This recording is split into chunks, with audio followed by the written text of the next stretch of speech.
Welcome to Financial Issues, where we join reality with truth, helping you make the most of your money by honoring God with your investments. Now listen in as we give you the practical tools and advice you need to become a biblically responsible investor. Okay, we think we're live. Good morning. Welcome to Financial Issues. Struggling through a few little technical issues here, so just bear with us. But it is Rapid Fire Friday, and we're glad you're here. Our phone lines are open, or will soon be, at 610-363-1110. I don't hear anything, so I don't hear anything in my ear, so I hope we're still good to go. I assume we're still good, Shannon. Can you hear me? I can hear you. Connected good. to me. Awesome. We got that connection. We're live. Technical issues good. Are the worst, aren't they? They are. But I guess it helps people know that we're really here. That's right. Keeps us humble, I think, too. Yeah, which is it good. does. And reliant on the Lord, as always. That's right. Well, Financial Issues is a ministry that helps to educate people about financial issues from a biblical world view. So we're going to jump right into that today because we're going to get you up to speed on the latest market updates and economic headlines, get you in the know. We're also going to talk about how to prepare for the incoming Trump economy. And of course, it is Rapid Fire Friday. So get your call queued up now. 610-363-1110 is the phone number to do that. You'll be the first caller in the queue. At Financial Issues, we help you stay in the know about the financial issues of the day. We help keep you abreast of what's happening in the economy and the markets and help you understand how that impacts your own personal financial issues. On deck this week was mostly the tail end of earnings season, and we got some housing data out as well. We'll start with housing. In October, housing starts totaled 1.3 million. Housing starts were a little bit light relative to expectations and lower than last month. The November National Association of Home Builders Index rose 3 points month over month to 46, which was better than the expectation of 42, but still below 50, which is kind of crossing over the mark into optimism. Just about everyone, including the home builders, are feeling better after the red wave materialized this election. The upside to the NAHB was mostly due to a jump in the expectations component to 64, up from 57. Home builders are hopeful for a future under a Trump administration, even though their present situation index has shown minimal improvement under the Biden-Harris regime. The rating for home builders' present situation is still below 50, though barely. It came in at 49 versus 47 last month. Affordability is still the problem. Home prices are up 40% over the last 4 years. And to add insult to injury, mortgage rates are more than double what they were pre-Biden-Harris administration. They're inching back up towards that 7% range again. And I think it has a lot to do with the fact that 10 to 20 million illegals were welcomed in under the Biden-Harris regime, and they got to live somewhere. Well, the NAHB is naming the reason for their improving optimism as the election outcome. They said, with the elections now in the rearview mirror, builders are expressing increased confidence that Republicans gaining all the levels of power in Washington will result in significant regulatory relief for the industry that will lead to the construction of more homes and apartments. The supply side of the home industry certainly hopes for more home building, as does the first-time home buyer, or the potential first-time home buyer. But many of the regulatory levels that can enable more home building is more than the local and state level in terms of zoning and permitting. On the building side, the home builder side, the NAHB also said this: while builder confidence is improving, the industry still faces many headwinds, such as an ongoing shortage of labor and buildable lots, along with elevated building material prices. I thought that we were supposed to suffer labor shortages if we decide to really deport all of the illegals that are here. That's what we've been told, that our economy is going to crash once we take all the workers and send them back home.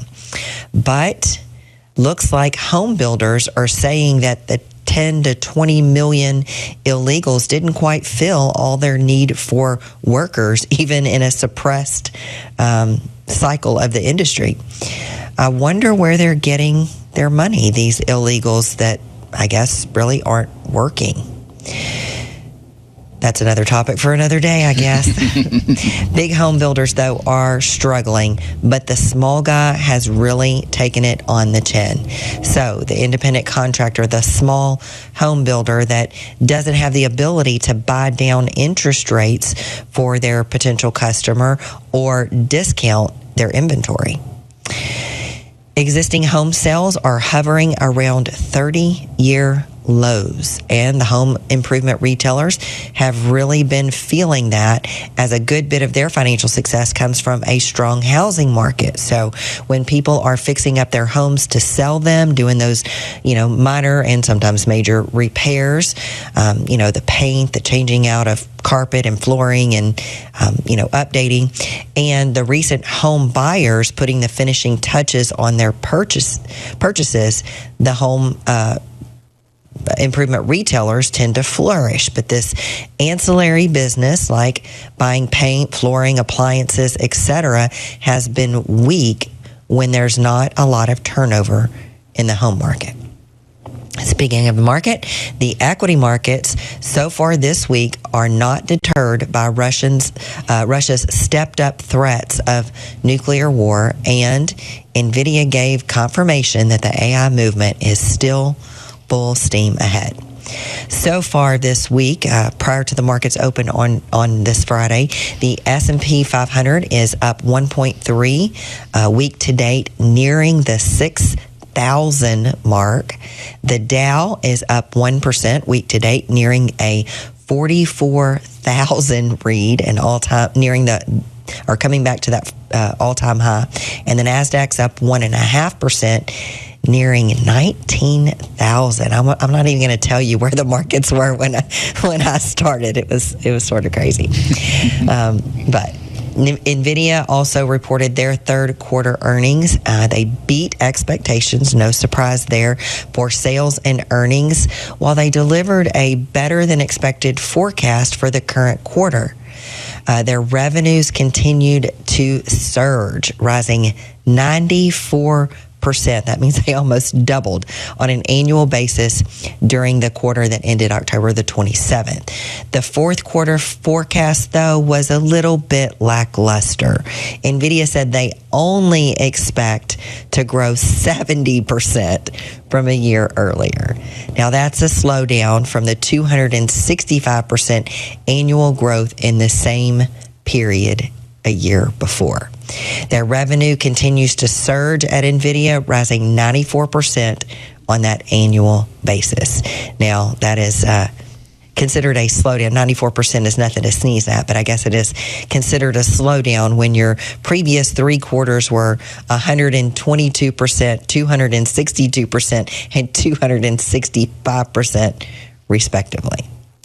So what's coming in the next week on tap? Next week, we get some inflation data. We get the Fed's preferred gauge of inflation, the PCE. I guess that will be something to talk about. There's been lots of talk of inflation being reignited. We'll also get personal income and personal spending numbers out, as well as, I guess we're full-fledged into holiday shopping season already. We do have, Black Friday, or is it Black Friday? It is Black Friday. Yep. I hate Black Friday. I never go anyway. Yeah, right. Cyber Monday. We've got Giving Tuesday coming up as well. So holiday shopping season has started a little bit earlier this year because we have, just from where Thanksgiving falls on the calendar, we have fewer shopping days in between. So now that you're in the know about the recent and upcoming financial issues, we hope that you will learn more about how we can help you integrate those issues into your own stewardship and portfolio management. Find out more about how we can help you defund darkness with our biblically responsible investment strategy by going to financialissues.org.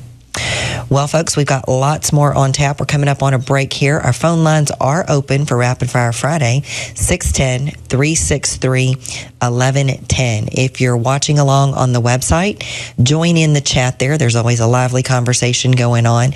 And if you're on social media, you can post your comments and questions there as well. So we'll be getting to that and more when we get back from this break. I'm your host, Shanna Burt. Stay tuned for more financial issues to come.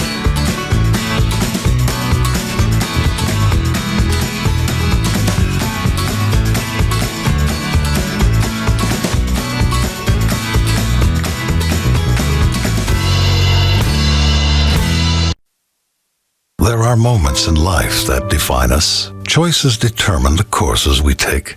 Choices that create life, or those that save a life.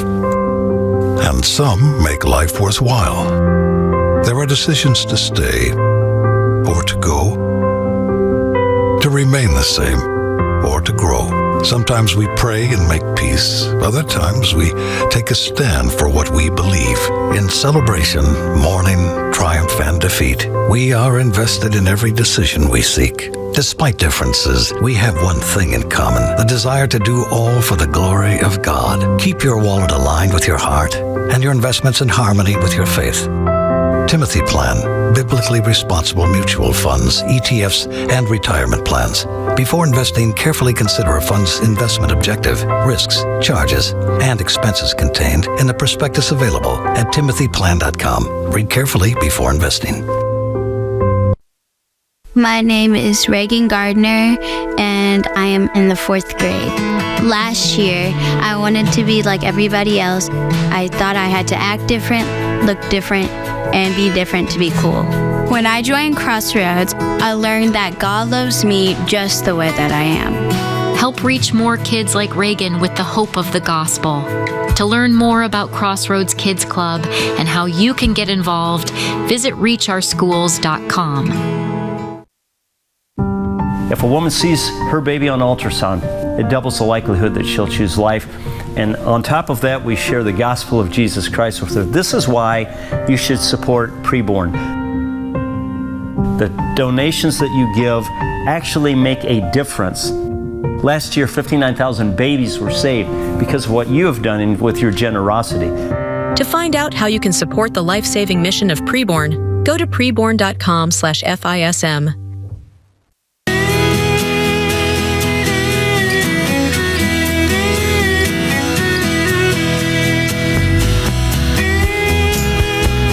Welcome back to Financial Issues. We've knocked out some of the financial issues of the day. Let's get to some word. Our stewardship verse today comes from Ephesians 6:10 and 11. Finally, be strong in the Lord and in the strength of his might. Put on the whole armor of God that you may be able to stand against the schemes of the devil. Well, human beings are very prone to fear, worry, and anxiety. Wouldn't you say? Amen. If we just thought about God all day, about how much he loves us, about his mighty hand of protection over us and his open hand of provision extended towards us, I don't think we would have a care in the world. Yep. But our adversary works very hard to steal. That's one of the things that the scripture says that he does. He comes to steal, kill, and destroy. And he works really hard to steal our peace. But we have to know that every day we are at war against an invisible enemy that does not fight fair. The good news, though, is that we have all the protection and weapons that we need if we will just stay focused on praying, reading the word, and fortifying our minds, letting that word fortify our minds and change our hearts, and just be aware and vigilant that attacks are coming. Seth, what do you think? Yeah, it's really good, Shannon. I think being aware and vigilant is a really good quality for us to have. And not just with the attacks that come, but the nature of those attacks, that we're reminded that we live in a spiritual world. And much of the heart of this battle, we can't actually see it. There's a violent spiritual war going on around us that we cannot see. Every so often, we tend to get glimpses of it. I've used this analogy before, Shanna, that the spiritual and physical worlds come together like a tapestry, where if you pull on one thread, you're bound to see a reaction in the other. So you pull on the thread of the spiritual world, you see that reacted in the physical world. Because of this, we need to be good and faithful stewards of this as well, and fight the good fight of faith for the glory of God. So hopefully that can be of encouragement to our listeners today. Amen. Well, speaking of encouragement, Shanna, we have a good question here from Cindy, wondering how to prepare well for Trump's economy. So the question is, how should we adjust our portfolios and take advantage of the upcoming Trump economy? Shanna, what insight would you give for Cindy, and maybe what sectors should we be looking out for that, in your estimation, could either improve or drop in a Trump economy? Yeah, well, that has certainly been a topic of conversation in our analyst meetings weekly for a couple of months now. And so we've been preparing. We've been looking at different things. Ahead of the election, we really kind of eliminated some companies that, not every single one that was eliminated, but we put some sales out on some companies that we thought would not continue to prosper under a common sense type of economy. So there are going to be the pockets of opportunity definitely look different under the Trump, and bigger and brighter under a Trump economy than they would have under a Harris regime. So you will see in short order, I would say the next 4 to 8 weeks, we'll be updating our asset allocation models to reflect some of the things that I'm about to go through here. So some of the positive things, of course, the biggest thing is going to be energy. So drill, baby, drill is coming into fruition again. We will, I guess we were still sort of energy independent over the last regime, because they didn't keep fossil fuels in the ground. They didn't do a lot of the things that they said they would run on, because I think that they realize in reality that just wasn't feasible. So energy independence will be a big theme. Deregulation will be a big theme as well. You've heard of Doge by now. I guess not the crypto thing, but the Department of Government Efficiency, which is a great return to common sense and a great step in the right direction towards making America great again. And will be, I guess, as a nation, relinquishing the idol of Mother Earth. Yes, it's a good idea to be a good steward of the earth, but it is a terrible idea to worship the earth and think that we as human beings are going to somehow alter what a sovereign God created and the plan that he set in place. So coal producers are not dead. I think that there will be a shift more towards, clean and renewable types of energy, but it's not going to be a shutdown of the coal industry. I think that, solar and wind companies don't really have as bright of a future. So pipeline companies are, set to do well. Midstream companies that provide services to companies drilling and getting oil to market are going to prosper as well. You'll find all three of those kinds of companies on our buy list already, and some that have been there for a little while actually too. Defense, obviously, the Trump administration is going to have quite a task ahead of them in revitalizing our military, both from a policy standpoint, no more sex change operations and things like that. No more of that DEI agenda. They'll be modernizing the military. We've got a lot of upgrading to do, including in the cyber department. There's going to be that energy shift away from wind and solar to natural gas and nuclear. So there'll be, we expect a mild tweaking to maybe a total gutting of the Inflation Reduction Act that gave a lot of subsidies to wind and solar, EVs. We've already seen that EV credit potentially going away. And didn't reduce inflation. Right. Did the opposite. Yeah, exactly. That was an oxymoron in and of itself.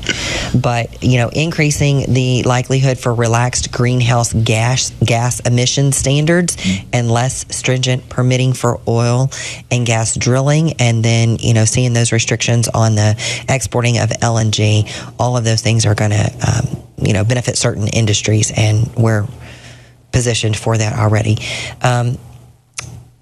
As far as nuclear goes, we don't really anticipate that part of the Inflation Reduction Act will be scaled back. Any utility companies are likely to be the beneficiaries there. So you've already seen some of our utility picks. I mean, I was talking to a client yesterday talking about how we need to scale back in a certain position, and who would have thought that a utility company would be up 1,000%. So it was interesting conversation there for sure.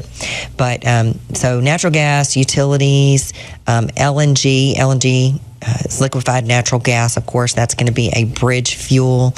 It is pretty clean and profitable. Natural gas in the United States is very plentiful. It sells for about $2 to $3 right now. In Europe, though, it's haven't looked in the last week or so, but over $12. So there's a very good potential there to sell our liquefied natural gas abroad. Financials, you'll notice we've got a lot of financials on the list, buy list as well. So there's going to be we're expecting an easing regulatory environment, allowing for easier compliance, meeting compliance, spending less time and money, meeting government regulations as some restrictions are eased, and paving the way for more potential mergers. Housing, as homes start moving again with illegals moving out and interest rates potentially coming down to make homes more affordable. We'll see the home market start to pick up again. Home builders, that should help home builders, materials companies, and those home improvement retailers that I talked about in the beginning of the show. Materials and industrials, we are returning to an America First agenda. Although the Biden administration did say that they were spending all of that CHIPS money and, lots of money to try to reshore companies back into the United States, we didn't see, a whole lot of companies taking them up on that. But I bet that changes and looks a lot different under Trump 2.0, similar to what it looked like under Trump 1.0. So steel, aluminum, manufacturing companies, some of the negative spots, there's a lot of bright pockets of opportunity. The negative side, of course, I kind of already touched on. Solar, tariffs can impact that a lot. Lots of these solar panels are made in China, so that will be a problem for them. But, the few solar companies that we ever had even on our broad list, I don't know that any of them actually made the buy list, but we've gotten all of them off as well. EVs, of course, the repeal of the EV tax credit, healthcare, with the potential appointment of RFK, there's a good little bit of uncertainty in that industry right now. You'll notice kind of slim pickings on our buy list as far as healthcare goes. There's some things that we want to see shake out. Agriculture, China may try to retaliate for the more tariffs that may be incoming, and cut back or renege on their agreement to buy U.S. produce. Apparel and consumer goods could also be burdened a little bit by tariffs if those tariffs actually materialize. That's great, Shanna. Thank you for that. How about outside of investing? How might this impact other areas of stewardship? Savings, retirement funds, housing industry, which you mentioned a little bit, automobile industry. How might it impact those? Well, if there is indeed increased prosperity, like we saw under Trump 1.0, if individuals, consumers have more money, more discretionary income in their pockets, then there can be more giving. I mean, can you imagine if the income tax were actually repealed and the government decided to actually trust people to make decisions, their own decisions about where they spend their money, about which charity cases they want to financially support? I mean, be a tough decision for me. I mean, my church or Ukraine. Planned Parenthood or preborn. That's a tough call. Wow. Crossroads Kids Club or transgender surgeries for kids, soldiers, and inmates. So, bad when the government makes those decisions, especially a woke government. Good when individuals get to make their own decisions about where their money is deployed. Automobile industry, those companies who have who move to wherever the government carrot is dangled, well, they're going to have to regroup again. But companies who don't depend on government subsidies, bailouts, and operate according to free market principles and run smart businesses will prosper. Housing, we've already kind of addressed that. And retirement funds, stocks appreciate when their profits go up due to more sales and lower taxes. All right. Folks, stuff. If you're listening on a station that only carries the 30-minute version of the show, we have to bid you a farewell. But if you want to continue on Rapid Fire Friday, go to the website, financialissues.org. Use our phone app or follow along on social media. We're streaming live on YouTube and Rumble and Facebook as well. All right, get your calls queued up now, 610-363-1110, because we're going to be back with more financial issues right after this break.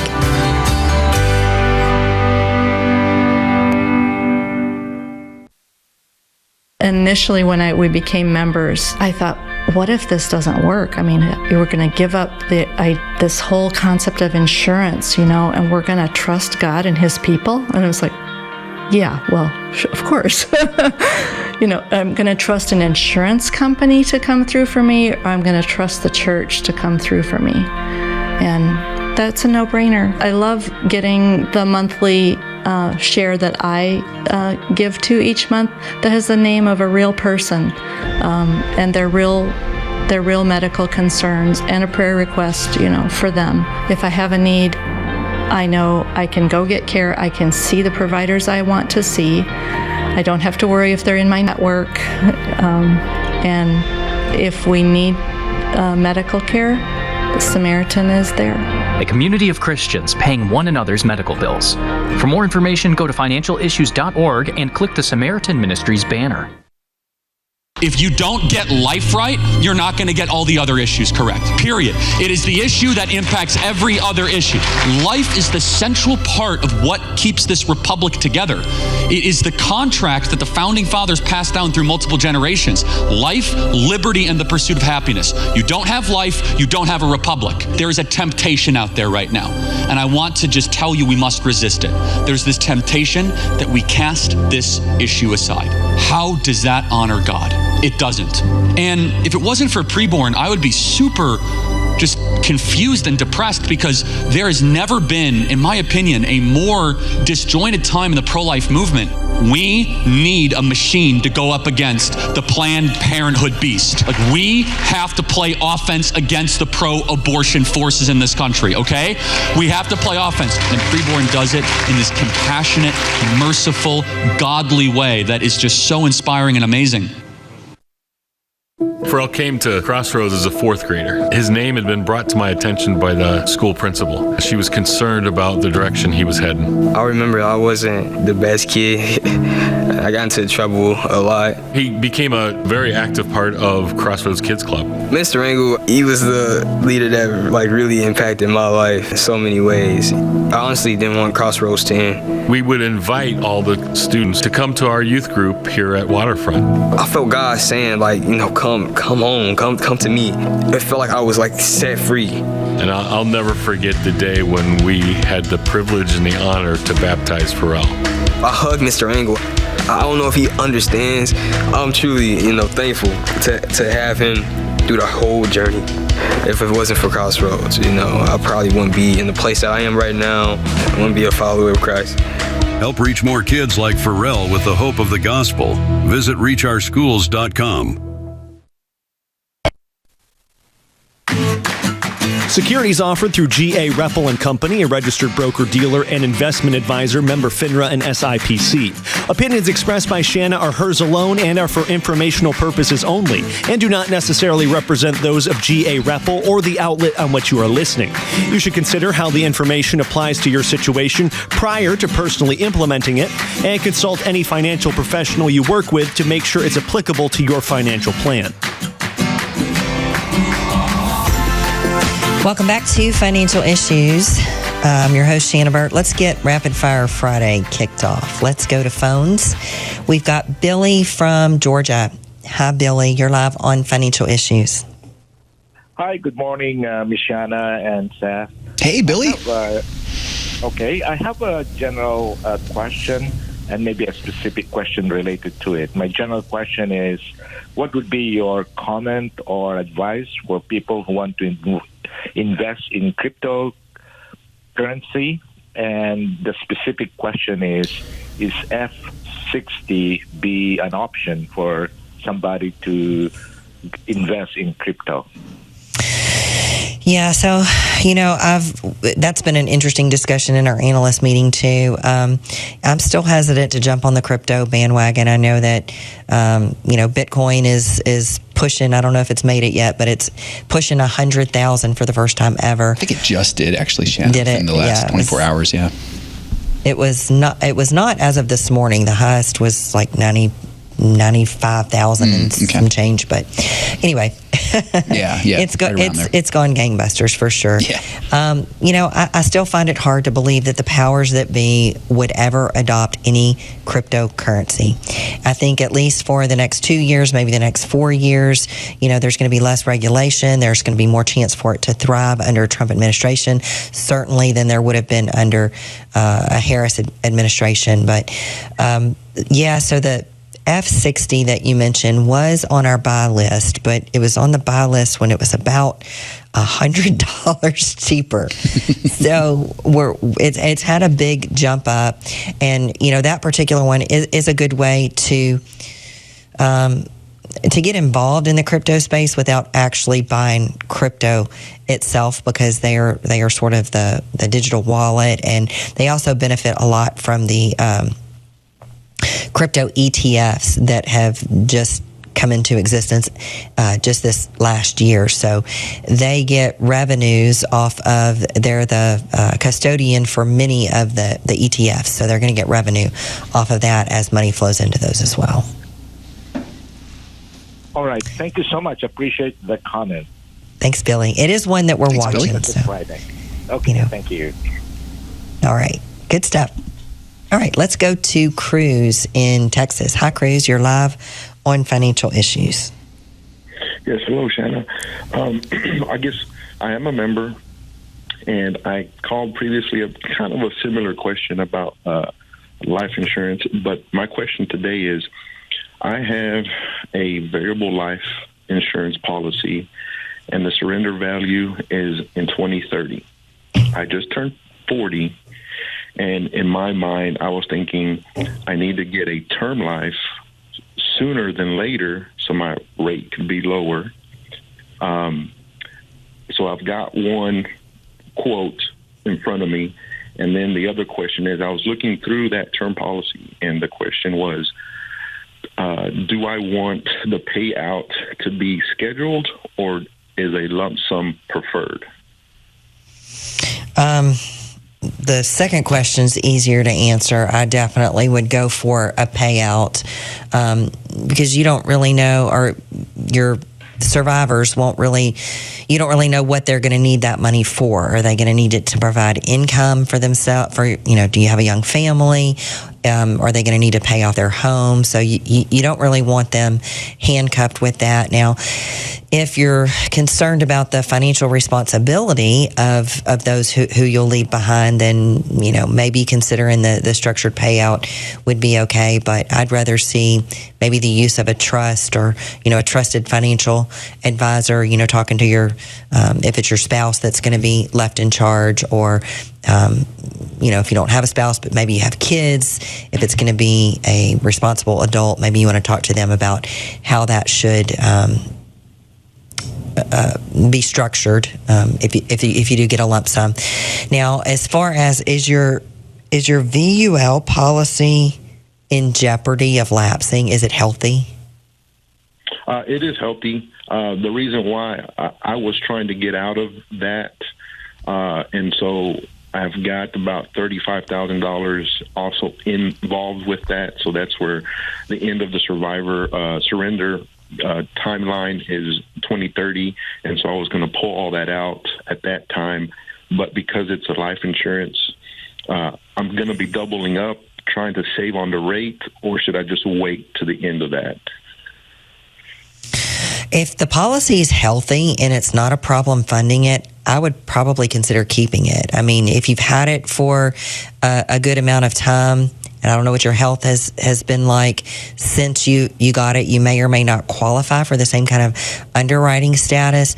If a permanent policy is healthy, I have a hard time giving it up. Now, I'm not in favor of using it as an investment, but, if it's healthy, I would request what's called an in-force illustration from your insurance company, and you could see it. And basically what it'll tell you is that if you continue to fund the policy at the current level based on a projected rate, and don't let them use a really high rate, because if it's variable, the performance is going to depend on the underlying investments. But get them to give you an in-force illustration showing if you continue to pay the same amount that you're paying now, what does the future look like? Is there a point where that policy will lapse?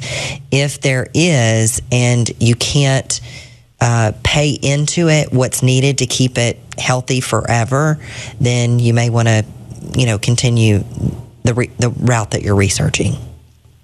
Okay, perfect. Okay, thank you, Shanna. That's all right. My answer. Thank you. Great. Thanks, Cruz. Thanks, Cruz. All right. What do we have happening in social media land? Social media world? That's always fun, media? Shanna. As you know, it's like the Wild West. I haven't even looked. It's a lot of fun.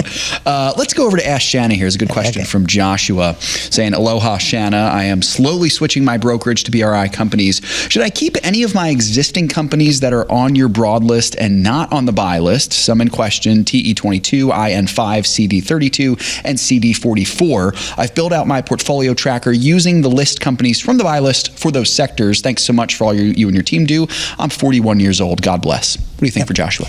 Yeah, so if they're on the broad list, that means their official status is sort of a hold, I guess you would say. So the buy list is going to represent our best ideas at the current moment, but once they come off the buy list, they could come off the buy list just for reasons that we don't like the current price. We may want to wait for a better price. But if you bought them when they were on the buy list, then I would hang on to them, and just kind of glancing over the ones that you mentioned there, I think you're fine. Awesome, Shanna. Jason is up next here. Jason started a new job which provides a traditional 401k with a 7% match. He says, my previous employer did not match, and I have about $120,000 in that 401k. I started a Roth IRA a few years ago with a current balance of $36,000. Can or should I roll the $120,000 into my Roth IRA or the 401k? I make about $131,000 salary per year, no debt. I want to make the best financial decision for the future. He also says financial issues is amazing. Jason, thank you for that. He's 40 years old. What do you think, Shanna? Yeah, thanks, Jason. Yeah. Well, I think it's great that your company matches now. So with the 401k, I would strive to participate in that at least enough to get your 7% match. Now, the rest of that, I would be in favor of you potentially funding your Roth IRA if you can contribute more than just the 7% on the outside, though. The old 401k, though, I'm not a fan of moving it into the new 401k. I guess the advantages of doing that is that if your new plan allows you to take loans against your 401k, you would have that money available to do it. Then you pay yourself back the interest. But I'm not really a fan of making loans from a 401k plan anyway, because you do have to pay interest. Likely the interest that you're going to be paying is less than what you would make if that money had stayed invested in the investment options. And if you only have 5 years to pay back your loan, and if you change jobs or get terminated, leave employment, then you've either got to pay that back right away, or it becomes a taxable distribution. And at age 40, that's a penalized distribution as well. So in my opinion, the best course of action is to roll that over. Now, you're not going to want to roll it to a Roth unless it was in a Roth type of 401k. You're going to want to roll it to a traditional so that you don't have to pay taxes on it. You could be strategic if you want to try to convert some to a Roth just to get that better tax treatment, but it needs to go into the same type of account that it's already in. And then you'll also, again, the biggest reason that I think you mentioned is to have those biblically responsible options, because in a 401k plan, you're kind of handcuffed to whatever investment options your employer allows you to make, so they get to pick the funds that you get to invest in. And most of the time, they are not biblically responsible because they don't screen. They're just the normal run-of-the-mill mutual funds that just invest in whatever, and they don't screen for biblically responsible activity. All right, rapidly moving down Rapid Fire Friday. Our phone lines are open. If you've got a question, 610-363-1110.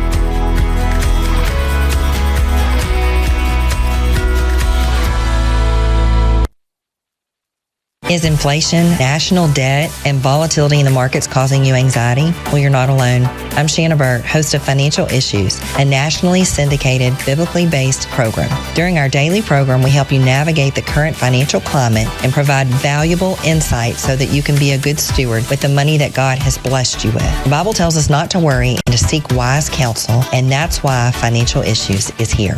Join our partnership community by visiting financialissues.org/join. Farming lets you see your next generation. I mean, our grandkids are somewhat involved, and my son-in-law and daughter help us. They're deeply involved in farming. We really like the sharing because you get a letter and it says what happened and why the person has a need, and you just feel a connection with them. It was just neat to get all those checks and letter. Everybody sends a letter or a card or something, and it's a different way of doing things, but it's a very good way of doing things.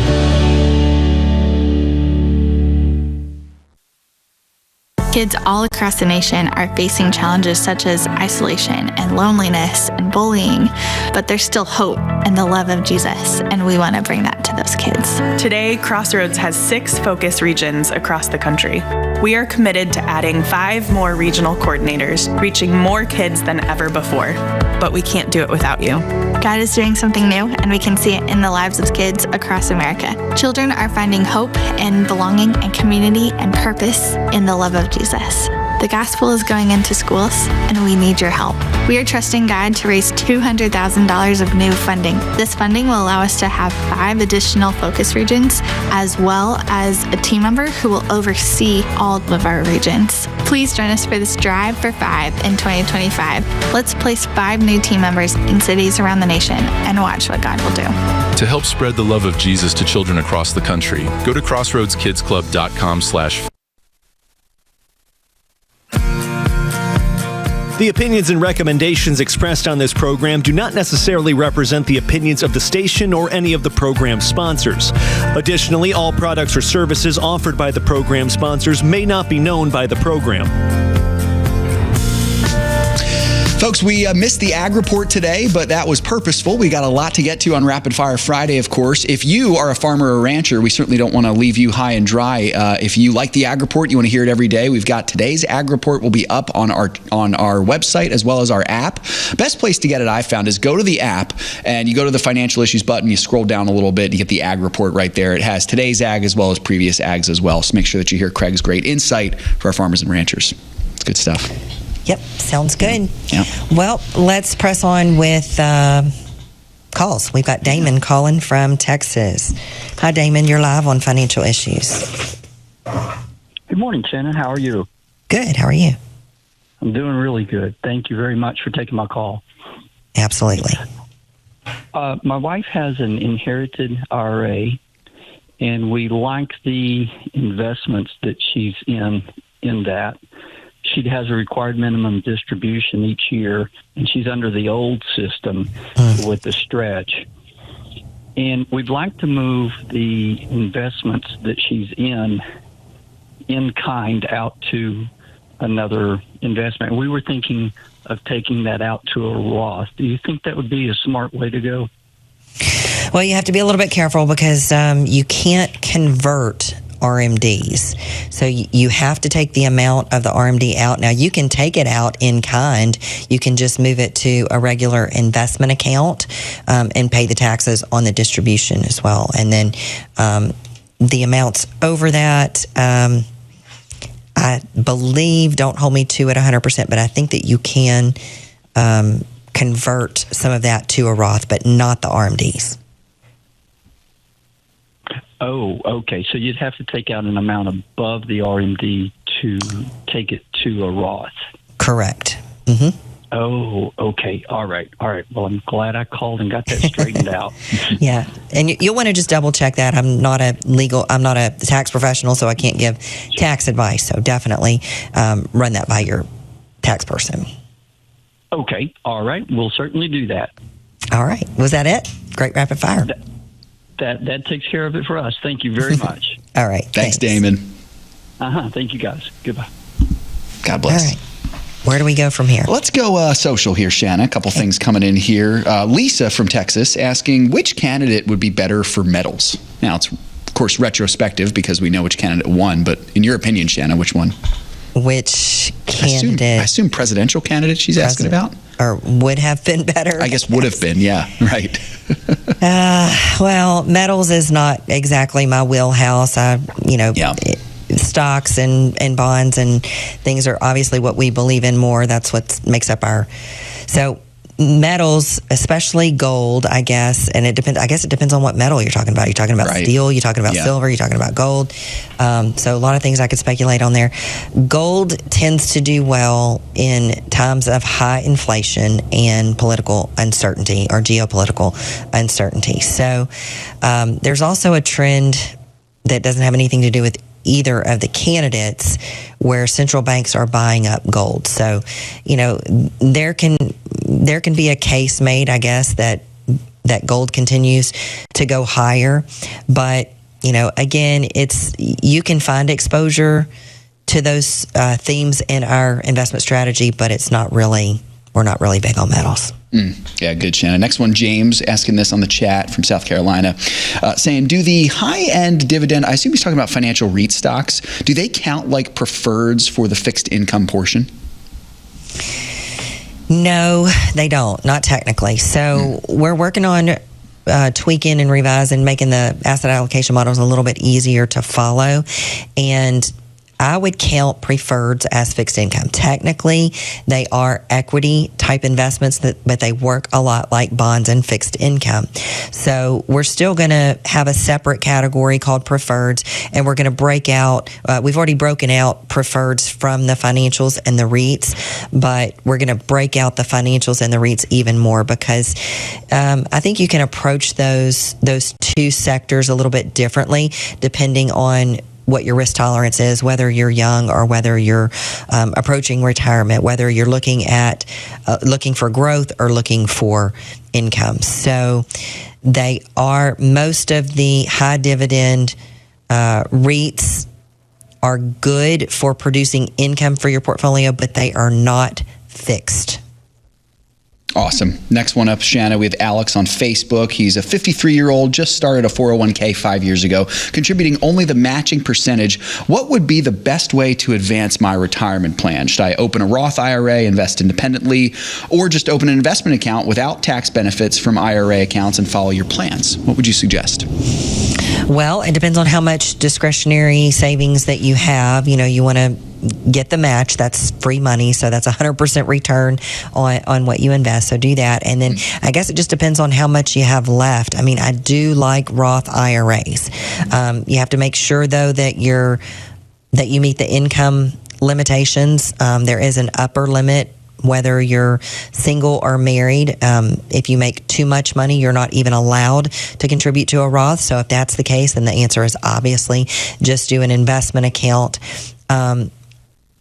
Otherwise, maybe you have enough discretionary to do both, to fund the Roth and to open the investment account. So, and it depends on what you already have outside. So it doesn't sound like you already have a Roth, or maybe an investment account either. If you're asking if you should open either one of those, but I do like the Roth option because of the tax-free growth, and I do like just a regular investment account option as well. So if I had to pick, I think I'd probably do the Roth first and then the investment account.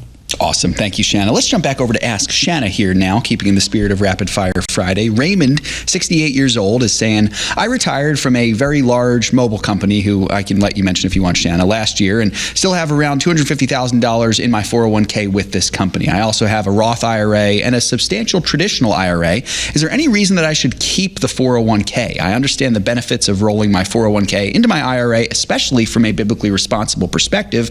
Recently became a partner, been convicted to move to BRI. God has blessed me financially, and I just want to honor him with my finances. That's awesome, Ray. What do you have for him, Shanna? That is great, Ray. Yeah. I'm so glad to hear all of that. Yeah, that's great. I can't really think of many benefits of leaving it in the current 401k. I can think of a lot of reasons to move it out. Number one, you already mentioned, so that you can be biblically responsible and you're not captive to just the investment options that the 401k plan allows you to invest in. Next, well, I can think of maybe one. Nope, you're 68. I was going to say, if you're younger than that, you might be able to get distributions out at age 55 without a tax penalty. You'd still have to pay taxes on them, rather than 59 and a half with the IRA option, but that doesn't really apply to you. So now you got biblically responsible options as a reason to move. You've got control over the 401k. So right now, not only does the company that the money is still in control which investment options you get, but they also have control over who is the custodian of the 401k plan. So if they decide to change from, maybe they've got Fidelity now and they want to switch to Vanguard, well, there's a blackout period, usually a 90-day blackout period that comes with switching over, where you're kind of locked up and you can't really do anything. So, that would be another reason to move, because then you wouldn't be subject to any of that. I can't really think offhand of any, unless the investment option cost of the 401k plan is a lot lower than what you could get on the outside, but I wouldn't imagine that's the case either. If you're going to be following our strategy, if you're on a discount brokerage platform and you have minimal to no trading cost to get into equity positions, doesn't cost anything. There's no operating expenses associated with owning individual stocks. So I can't really think of many. I'm hard pressed to do that. No, that's awesome. And it's great to see Ray convicted. Yes. And following through on that conviction. Absolutely. That is awesome. Well done, brother. Next one here, Shanna, might be the last one we have time for. We'll see. Chris is 54. He's in the 45 to 55 model. Says, as CDs renew, I see you're suggesting preferreds, as they can be better than the 4% CD rates of current. Do you think there will be some new preferreds hitting the buy list soon? I would prefer to wait on a fresh one. What do you think for Chris? Preferreds have been a very tough find. So there's, just because of the interest rate environment that we've been in, lots of preferreds that were on the market have gotten called. There haven't been a lot of new ones come out. So we looked high and low just to find the ones that we have on the list right now. So we always are keeping an eye out for new ones, but there's nothing really on deck. So I would look at the ones that are already out there. Awesome. Might be able to squeeze a quick one in here, Shanna. Annabelle, a new partner, was gifted a partnership, high school student starting young. Well done, Annabelle. Asking, can you explain the risks involved if you invest in an ETF? Well, of course, it's going to be depending on what kind of ETF that you're talking about. If you're looking at the risk of ETFs on our platform, it's going to be market risk. So anytime you own stocks or equities, market risk is the main risk that you'll face, and that's that they could lose value. But you know what? If you're in high school, you've got plenty of time ahead of you, especially if this is for retirement money. Now, if it's short-term money, you may not want to be getting into ETFs. You may want to stick to the savings options for that. All right, folks, we've hit the end of the program today. Lord willing, we'll be back next week to remind you time's getting short. The Master's coming back, and we want to be here to help you be found a good and faithful steward. We hope that you have a wonderful day of worship on Sunday, and that you tune in again next week as we talk about all the things that we're thankful for with Thanksgiving coming up next week. I'm your host, Shanna Burt. Find out more about our ministry at financialissues.org.